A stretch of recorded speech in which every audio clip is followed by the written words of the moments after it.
How did the murder of the Jews come about?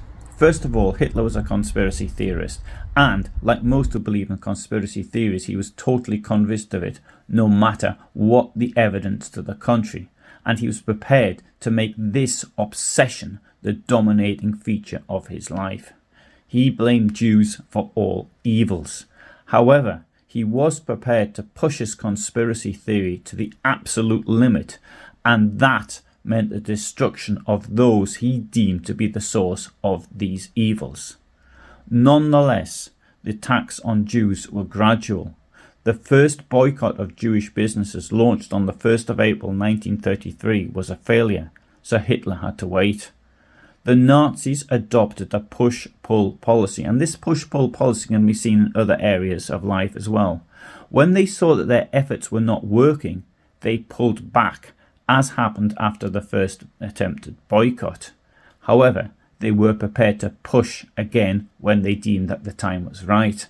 The Jews initially were excluded from the bulk of the population, and then, after years of racist propaganda, on the 9th of November 1938, they were attacked massively throughout the country, with the law enforcement agencies unable or unwilling to defend them.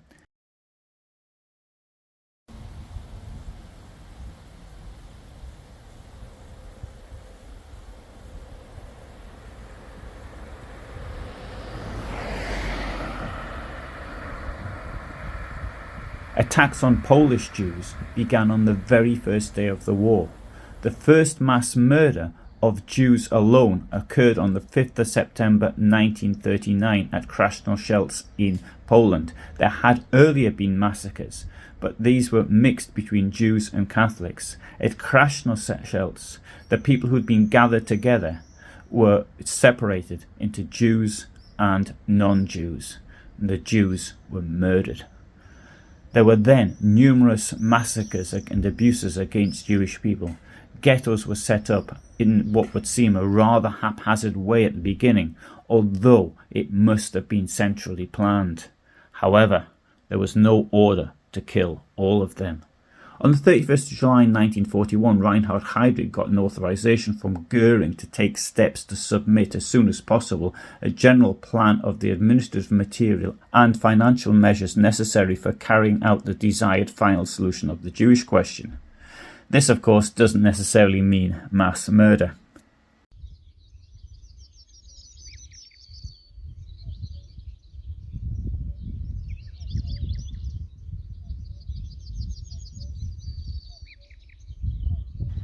Most historians place the decision to destroy the Soviet Jews to July or August 1941. I cannot believe it was that late, because the Einsatzgruppen began to congregate here on the Düben Heath near Leipzig in April 1941. Therefore, as the future murderers of the Jews were gathering, then they had to be doing it for a purpose. I accept that a decision to murder all the Jews may have been taken in the summer of 1941, and that the role of the Einsatzgruppen might have initially been to kill those who were considered to be communists, and Jews were automatically considered to be communists according to this conspiracy theory. The second decision was made to murder the Jews in the Warthegau. This must have been made at the end of September or at the beginning of October 1941. It was at this time that the experimental killings were made in the region of Konin in central Poland. The Nazis had been mass killing patients from care homes since the middle of September 1939, and so it was not such a great step to start murdering Jews as well.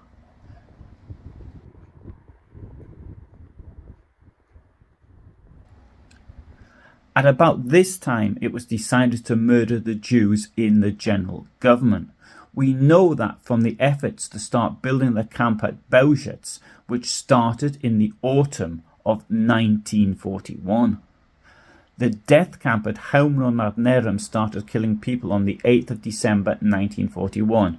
Preparations to set up the murder camp there probably took far less time, as Sonderkommando Lange had been murdering people for more than 2 years and therefore had the experience that was required.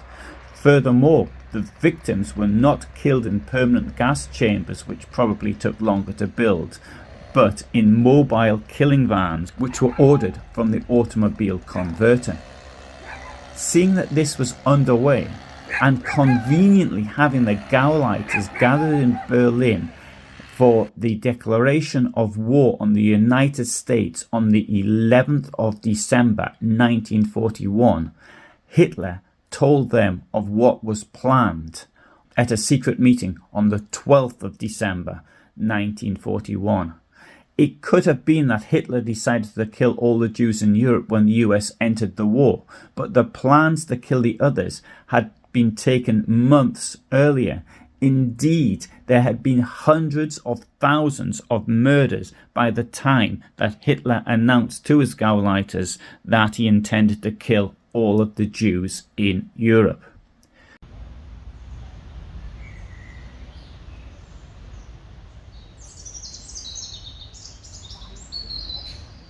The Wannsee Conference of the 20th of January 1942 was only a planning meeting to decide on what steps were needed to carry it out and who exactly was to be considered a Jew to be killed. Hitler and the conspiracists around him probably want to murder all the Jews in Europe even before taking power, but of course that wasn't possible. When they realized that it was possible and that they could get away with it, they decided to do it. Maybe the question that we've been asking has been wrong. It is not so much the date as when Hitler made this decision, but the date when he realized that he could take this decision and fulfill his crazy wish to completely destroy a European people. There was a series some time ago called Nazis, a warning from history, but there is a warning here, and the warning is to a large extent what happens when conspiracy theorists who base their ideologies not on science and facts, but on fantasies come to power. And it is then what they could do using modern technology. That, I think, is the lesson for today. I hope you found this interesting. I've got lots of information relating to the Holocaust. I've spent more than half of my adult life in Poland, and I've done a great deal of research, above all on Operation Reinhardt. In most of my videos, I show you what these places look like today. So you have video coming from the places where these crimes took place. I upload every Tuesday and every Friday at 2000 hours my time, that is to say Central European time. If you're interested, then you might wish to subscribe, but in the meantime I suggest that you have a look at my video on the day when Hitler announced to his henchmen that he had planned on killing all the Jews in Europe.